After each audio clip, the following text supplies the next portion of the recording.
This is the LG GT540 or the LG Optimus, a name you can't resist saying with your best Transformers impersonation. Now this is LG's second Android phone, the first being the GW620, and both handsets share similarities, namely that they're both budget, borderline mid-level Android handsets.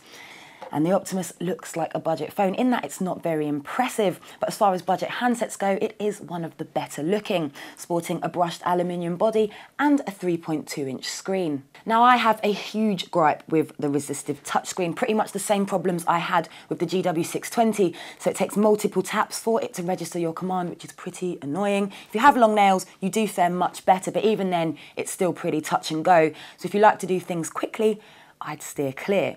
There are a couple of touch-sensitive buttons to assist, menu and back, but this isn't enough to avoid screen input, so understandably when composing a text, this will be full of input-related annoyances. Now, as I mentioned earlier, the Optimus does share a few similarities with the GW620, so you can also opt for two home screens, so either the Android 1.6 or vanilla user interface, or LG's own, which now comes with added home screens.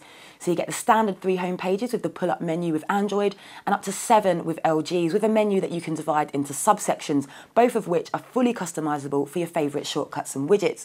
So you can essentially set up 2 completely different profiles on your handset, let's say one for work and one for your social life. And those nifty on-screen switches still live in the notifications window, only now LG have added a switch for GPS and sound.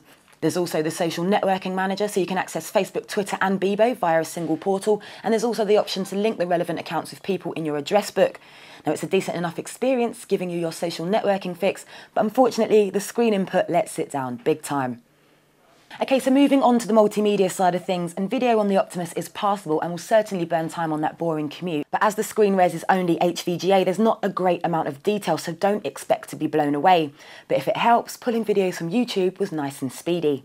The same can be said about the camera. Now you can't expect too much from a 3-megapixel camera, but the Optimus takes sufficient enough pictures, but with no flash, it's not like you'll be ditching your digital camera anytime soon. But there are some really handy features though, like smile detection, panorama mode, multiple face detection and face to action, which will allow you to assign contact details to a picture so you can give them a ring or look at their Facebook page by simply tapping their face.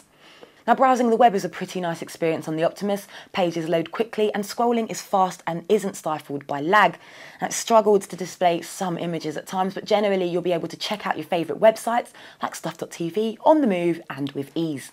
Other features include HSDPA, Wi-Fi, Bluetooth, AGPS. It runs on a 600 MHz processor, there's FM radio and a micro SD slot. LG have also told us to look out for a 2.0 upgrade around September. So for a budget handset, the Optimus offers enough features to keep you satisfied, and if you're all about social media, the Optimus has you covered. But with the slew of Android handsets coming out in their droves, we'd like to see LG bring something a bit more high-end and a bit more feature-heavy to the table. And we'd also like to see a capacitive display, because we like those.